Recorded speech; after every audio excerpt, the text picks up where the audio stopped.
So all the links are below. Sorry, I've got a new haircut, and there's one section of hair that keeps flopping over there, so I will probably keep doing this a few times. Oh, there it goes again. There we go.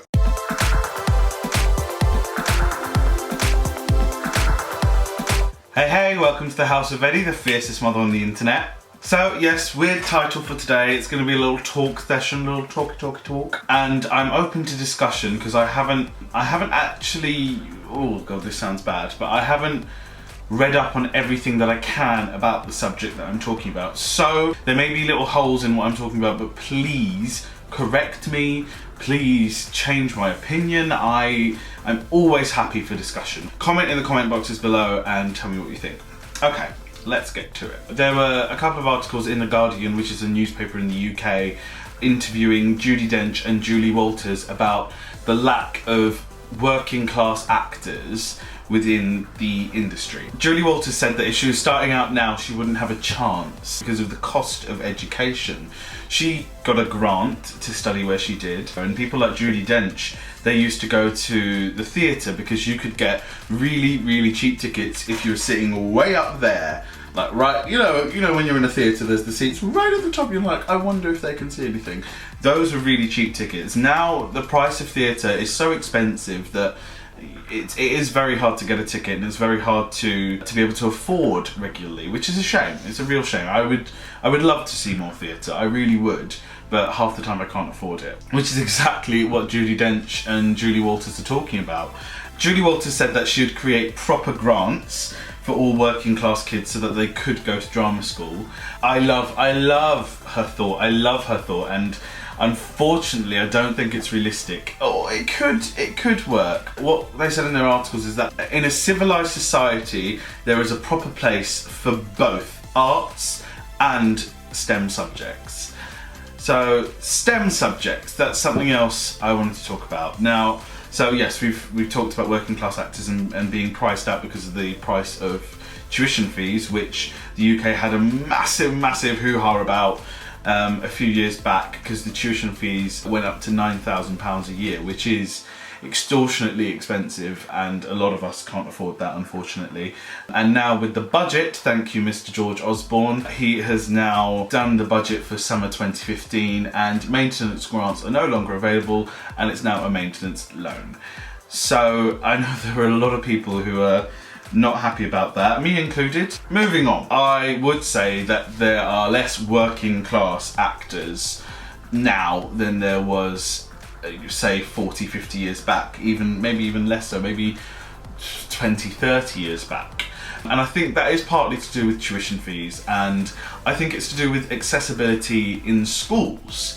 Nicky Morgan, who is the Education Secretary for the UK and Minister for Women's Rights and Equalities, I think. That's bad that I don't know that. Nicky, you can contact me and correct me on that. So yes, Nicky Morgan is the Education Secretary. For any more information, I do have all the links below, because there's probably a lot of jargon in this vlog that you're like, what does that mean? I saw an article by The Stage, which again is a newspaper that is specifically to do with the performing arts industry. It did take her quote out of context, saying, and it made her seem like she was completely against the arts and humanities subjects, saying if you wanted to do something different, this isn't a full quote, so please look at the actual quote in the article.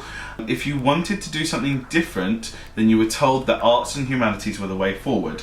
That's wrong. So if you just look at the quote like that, yeah, that seems like an awful thing, but it was in the context of a speech that she made at the Your Life event, and that is a campaign to get young people into maths and physics because they are the driving forces within our modern world. Now, let's think about this. Maths, yes, it's important. Physics, yes, it's important. And what Your Life wants to do is encourage students to take maths and physics, because I do understand there are some negative connotations around the subjects. I mean, even when I was at school, I used to think, oh god, math, ooh, physics, ooh. Actually, no. Physics, I I liked. I actually really liked physics. But I didn't continue either maths or physics because I knew that I wanted to be a performer. I knew that I wanted to take my career down the performing arts route.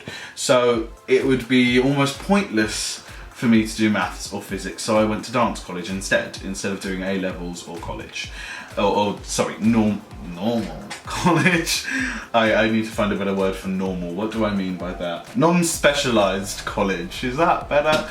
Yeah, so I went to a specialist dance college. If you don't know what you want to do at the age of 14, 15, 16, that's absolutely fine. If you don't know what you want to do till the age of 21, that's also fine. Not being forced, but being encouraged to do maths and physics, I'm not sure if that's the right way to go. Because as much as they are important, what if it's something that you don't enjoy? Whatever you do, you have to enjoy it. You have to enjoy whatever course you're going to do, whatever job you're going to do, whatever you do in life, you have to enjoy. You have to have a passion for it. I'm not saying that everyone should do art subjects. I'm not saying that everyone should do humanities subjects. That's not what I'm saying at all. But what I am saying is that they can work in balance with each other. Artistic subjects are really important. I know that at my secondary school, a lot of people who wanted to be doctors were asked to take drama. They were encouraged to take drama because you need the, what's it called? The bedside manner. Bedside manner, I think that's what it's called. Good bedside manner, may I add. And a part of it comes from acting and being able to speak publicly, to be able to speak clearly with intention. And those are things that drama does teach. So I understand why why people who wanted to be doctors were asked to take drama. Architecture, as well as taking science, they were asked to take art. You need to be artistic to be an architect. You can't just go, yeah, I think it's going to be like that, that, that, and that. You've got to be able to draw it. You've got to be able to show someone that, look, this is what I want this building to look like. Again, art is valuable within that career. I believe that art surrounds us, and it does. From the buildings that we're sitting in right now to the chair that I'm sitting in right now, it has been conceived by some kind of art form. And then the science has been put on top of it to make it happen. So they are all interlinked and intertwined. We watch TV, we go to the cinema, we go to the theatre. Those things are art forms. Without those things, what would our society be? I fully support encouraging people to do maths and physics. I think it's great. I think, yes, in this world we are where we are advancing with technology at such a high rate, it is important. It is definitely important. But I don't see why art can't work in harmony. It can work in harmony. Creative industries create £76.9 billion annually. Over 5% of UK jobs are in the creative industry, and the creative industries employ more people than the financial industry. So that's saying a lot. That is saying a lot. And again, I'm not saying everyone should go for something artistic, because then the market will be oversaturated and no one will be able to get a job and people will be disappointed. But I'm saying that there is an importance. There definitely is an importance. Not only do you receive artistic training and have a broader view of the world, a broader view of things like politics and stuff like that, but you gain analytical thinking, especially when you're looking at scripts. That helps you to analyse things. You gain a greater understanding of language, again, with script analysis. You understand things like colours, shade, tone more, which wherever you're walking around, colour, shade and tone go everywhere. Say, for example, you're teching a show, okay? You're on the tech team of a show, and the stage manager has just said, we need you to create some house music for when the audience walk in. You need to have an understanding of music. You need to think, right, where can I go to get that kind of music? You need to understand what kind of music needs to be used, so you need musical intelligence. If you wanted to do international relations at university, if you do a subject like RE at A-level, then, if anyone doesn't understand what RE is, it's religious education, then you have a better understanding of the world and how different cultures behave through religion. that's, you know, that's great in a world where we are so globalized, and you can talk to someone in a different country at just the touch of a button. To understand someone's culture through their religion, I think, is extremely important. Similarly with history, we need to know history to understand the choices that are made to create a situation. Again, that's analytical and logical thinking, just, you know, by doing history. All subjects have their importance, otherwise they wouldn't be there, otherwise they wouldn't be subjects. And yes, STEM subjects, which stands for science, technology, engineering and maths, do have their importance, they do. But I don't think that they should be put over all of the other subjects when you look at the broader aspect of things. One thing I thought of when I was planning this video was careers advice, because that's one thing I really lacked when I went to school. I knew that I wanted to be a performer from, I'd say the age of 13 or 14. I knew that that was the road that I wanted to go down. And when speaking to the careers advisor at my school, I remember having a very dull and uninspiring talk about what I could do with my future. She looked at my grades and looked at what I was doing well in, and I was fortunate to be a fairly bright student at school. There wasn't really a subject that I wasn't doing well in. But when I said to her, I want to be a performer, she just came to a blank. She absolutely came to a blank. And I think for a lot of people at my school, if we had better careers advice, then our lives would have gone differently. Very differently. We go to school because we are in preparation of our careers. Now, for some people, physics and maths might not be right, but for a career advisor or for a teacher to be encouraging you, which does get pressurizing, encouraging you to be doing physics and maths, and you just know in your heart that it's not right for you, what's the point? What's the point? What's the point in getting someone to do something when actually they really don't want to do it?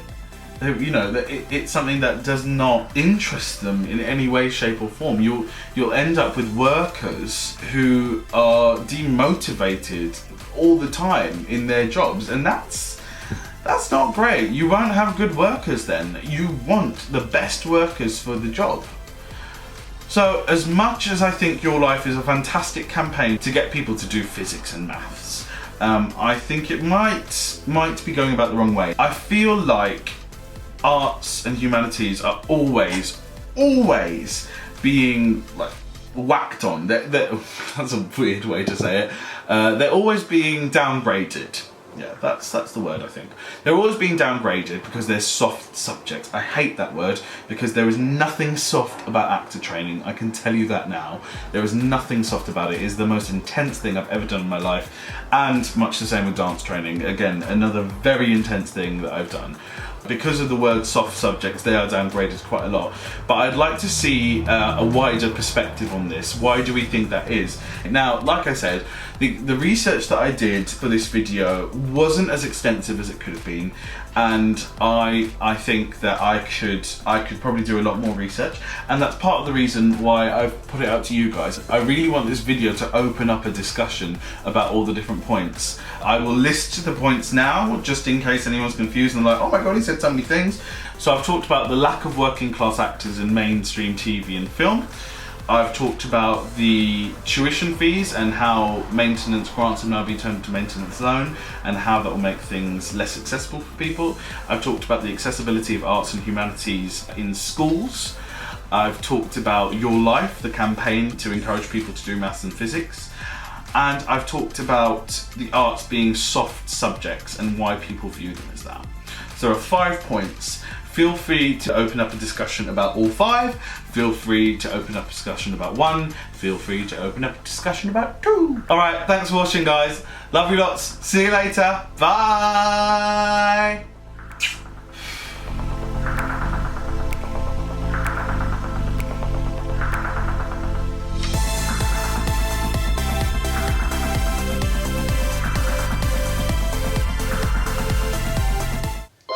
Oh, for God's sake, really?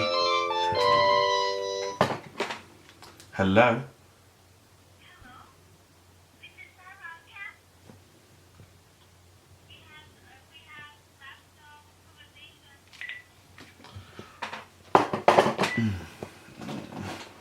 Telesales.